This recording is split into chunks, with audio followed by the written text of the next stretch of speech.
അതിന്റെ ആവശ്യം എനിക്കില്ല. ഞാൻ പരിശോധിക്കേണ്ട കാര്യമില്ല. ഞാൻ പരിശോധിക്കാൻ പോകുന്നില്ല. അല്ല, കേരളം അങ്ങനെ ചർച്ച ചെയ്യേണ്ട കാര്യമില്ല.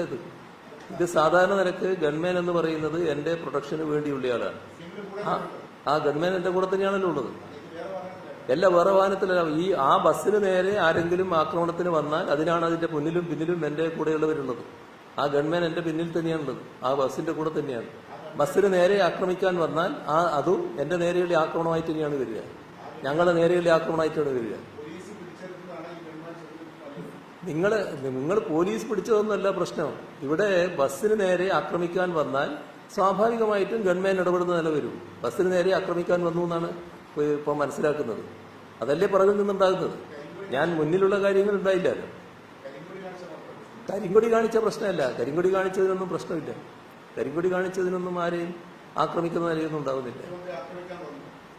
ആക്രമിക്കാൻ വന്നത് എന്നെയോ ബസ്സിനെയോ എന്നുള്ളതല്ല പ്രശ്നം. ബസ്സിന് നേരെ ആക്രമണോത്സുകരായി കൂടി വന്നെങ്കിൽ അത് തടയാൻ തന്നെയാണ് അവരുണ്ടാവുക. അതിനകത്ത് അവരിടപെടുന്ന സ്വാഭാവികമാണ്.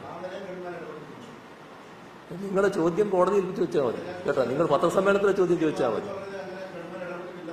അല്ല, അതല്ല ഞാൻ പറയുന്നത് തന്നെയാണ്. ഞാൻ പറഞ്ഞത് എന്താ, ബസ്സിന് നേരെ ആക്രമണം വരുന്നുണ്ടെങ്കിൽ ഇടപെടാൻ അവര് അങ്ങനെ ഇടപെടേണ്ട ഘട്ടം വന്നാൽ അവരിടപെടും. അത്രയേ ഉള്ളൂ അതിനകത്ത്. അതേ ഉള്ളൂ.